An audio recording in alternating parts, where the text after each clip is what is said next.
xukuumadda Somaliland ayaa shaacisay in ka badan 10,000 oo qoys oo barakacayaasha ku dhaqan gobolada bariga Somaliland ay soo food saartay biyo la'aan. Cabdikariin Axmed Maxamed Xinif gudoomiyaha hay'adda barakacayaasha iyo qaxoontiga ee Somaliland ayaa sidaas warbaahinta u sheegay sidoo kale waxa uu raaciyay in hay'adaha ay kula qaateen xarunta hay'adaasi ay ballan qaadeen inay biyo dhaamin degdeg ah ka sameyn doonaan deegaanadaasi. Cabdikariin Axmed Maxamed Xinif gudoomiyaha hay'adda barakacayaasha iyo qaxoontiga ee Somaliland waxa uu sheegay in bilaha Maarch iyo April ay sababto biyo la'aan soo food saarta ceelasha ay dadkaasi ka cabi jireen. waxa ka soo kordhay bariyahan ka taagnaa biyo la'aan afartii wiiga u dambeeyay xoog leh oo bariyahan bay ka qaylinayeen mas'uuliyiinta noo jooga goboladuna ay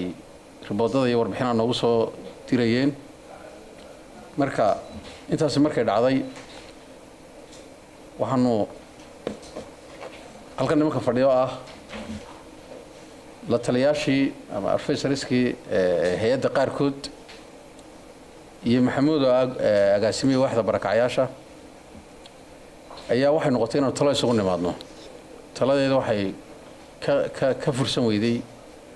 inaanu hay'adaha waddan ka shaqeeya ee barakacayaasha ku tacalluqa aanu u yeedhno laba jeerna aanu kala yeedhno hay'adaha wixii international hay'ada iyo wixii local waddanka muwaadiniintu ay leeyihiin inaanu u yeedhno mar wixii United Nations ka socdana ama ka mas'uula ama ka wakiilana iyana UN ka la tacalluqana inaanu yar mar u yeedhno marka saaka waxaanu u yeedhnay hay'adihii internationalka ahaa iyo kuwii localka ahaa waxaa noo yimi ilaa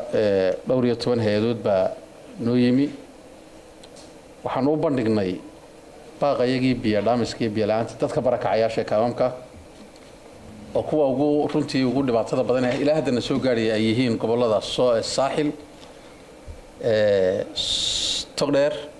saraar sool iyo sanaag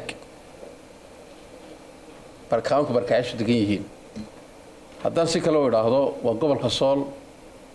wax meesha barakacayaashu ugu badan yihiin waa tuulada guumays la yidhaahdo sanaag fadhigaab garadag ceelaf weyn unuunle oo togdheera mandheera oo saaxila wadaamago caynaba iyo oog oo iyaguna saraar ah dad ilaa 10,000 oo family kor u dhaafaya ayaa biyo la'aanta soo wajahday waanu u bandhignay qoraalna waanu u dhibnay waana wada hadalay ma sha Allah iyagoo aad iyo aad u mahadsan hay'adaha qaarkood hay'adda ARC American Refugee Council waxay saaka ku dhawaaqday iyadoo inay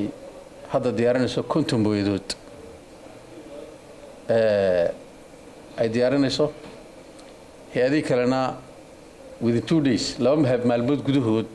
ilaa 3-4 maalmood gudahood ugu dambeyn bay jawaab ku keenayaan waxay kaga qayb qaadanayaan maha jawaab ay ka soo tashanayaan inay ka qayb qaataan laakiin jawaaba waxay kaga qayb qaadanayeen biyaha sida looga iibiyo dadka ka ganacsada inaan looga iibin hay'adaha gargaar ku sameynaya marka taana waxaan ka wada hadli doonaa wasiirka wasaaradda horumarinta biyaha wadana Salmaan Yuusuf Ali Koore oo kulliba wada shaqo fiican naga dhaxayso in wixii riigaga ee dawladdu gacanta ay ku haysana biyaha laga dhaamiyo oo cadayntana annaga iyo wasaaradda aanu bixino ciddaasi inay tahay cid gurmad wada oo hay'adda la shaqeynaysa ama shub ha noqoto sibid ayaa lagu dhisay biyaha loogu shubo dhulka qaarkoodna barkaday leeyihiin haddii dad kale ay hadii jeer u ogolaadaan dhulkan aan lahayn wax ama taangi aan lahayn ama weel lagu shubo aan lahayn waxaan anagu u diyaarinay oo aanu hayno aanu geenaynaa halay qarbadadii waaweynaa rabarka ahaa ee booyadaha kale ahaa oo dadka aanu geenino si biyaha ay halka lagu shubo weel ugu noqoto ayaan u geyn doonaa hadii Ilaahay ka dhigo. Luqmaan Maxamed Farax Bulsho TV Hargeysa.